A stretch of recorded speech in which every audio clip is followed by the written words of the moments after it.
When you're running a business, growth is pretty much the name of the game, right? But how do you actually make it happen?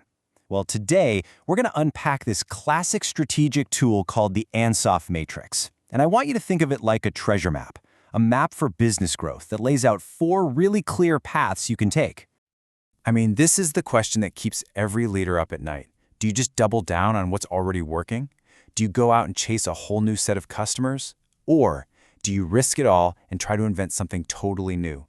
Honestly, the options can feel a little paralyzing. And this is exactly where the genius of Igor Ansoff comes into play. You got to go all the way back to 1957. He just sliced right through all that complexity. He didn't give us some dense, complicated formula. Nope, he drew a map. A simple, but incredibly powerful, guide to finding growth. So, Ansoff's map? It's built on just 2 really simple questions or axes. First, you've got your products. The question is, do we stick with what we already have, our existing stuff, or do we try to create something brand new? And then you've got your markets. The question there is, do we keep selling to the people we already know, or do we go out and try to find totally new people to sell to? Okay, so when you put those 2 questions together, this is where the magic happens. You get this super simple but, man, is it powerful 2x2 grid, and it reveals 4 totally distinct strategies: market penetration, market development, product development, and then the big one, the riskiest of them all, diversification. Let's break each one down. All right, our first path is market penetration. You can think of this as your home base. It's the safest, most familiar territory you've got on this map. So, market penetration, it's all about squeezing more juice from the lemon you already have.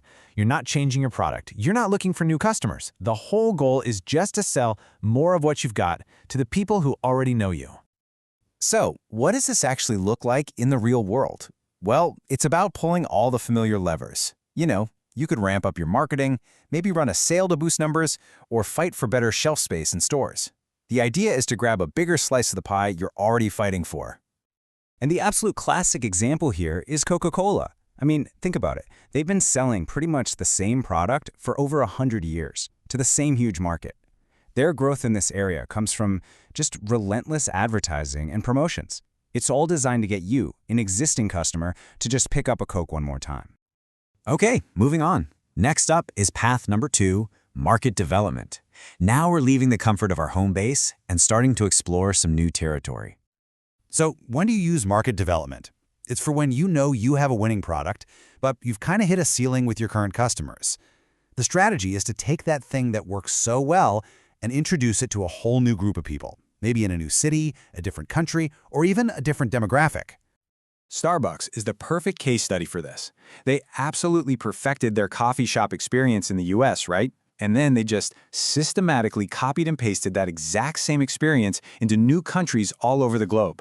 It's the same coffee, the same green logo, but a totally brand new market. All right, for our third path, product development, we're coming back home to our original market. But this time, it's different. Instead of just selling more of the same old thing, we're going to invent something new for our loyal fans. So here, the whole strategy is about leveraging the trust you've already built with your customers. You know them, you get what they need. So you create new products and services just for them. It's really all about making that relationship even stronger. And let's be honest, nobody, and I mean nobody, does this better than Apple.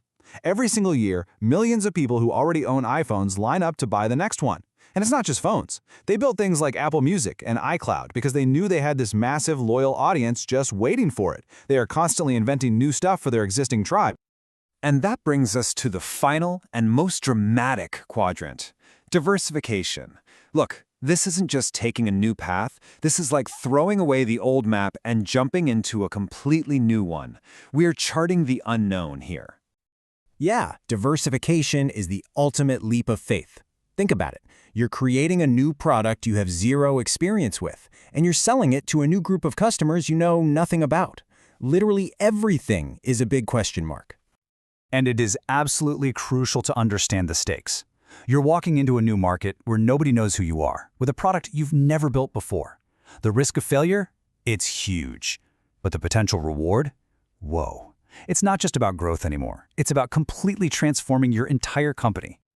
You want a mind-blowing example of this? Just look at Amazon Web Services, AWS. I mean, Amazon started as an online bookstore. Then it became the everything store, and then they took this thing they were good at internally, managing huge data centers, and spun it out as a brand new product, cloud computing, and they sold it to a totally new market, developers and big companies.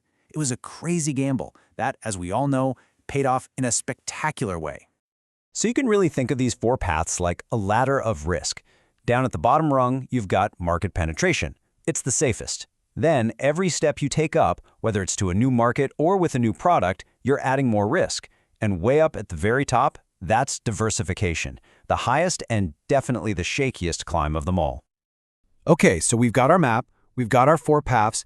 This is the moment where the Ansoff Matrix stops being just a cool framework and becomes a real, honest-to-goodness strategic compass. It's the tool that helps you actually decide which way to go. So what's the big takeaway from all this? Well, the Ansoff Matrix, it gives everyone a simple language to talk about growth.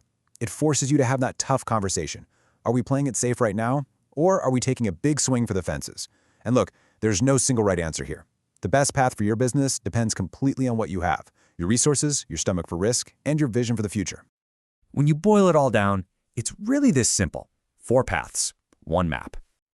And that, of course, brings us to the most important question of all. Now you're holding the map, so which path are you going to choose?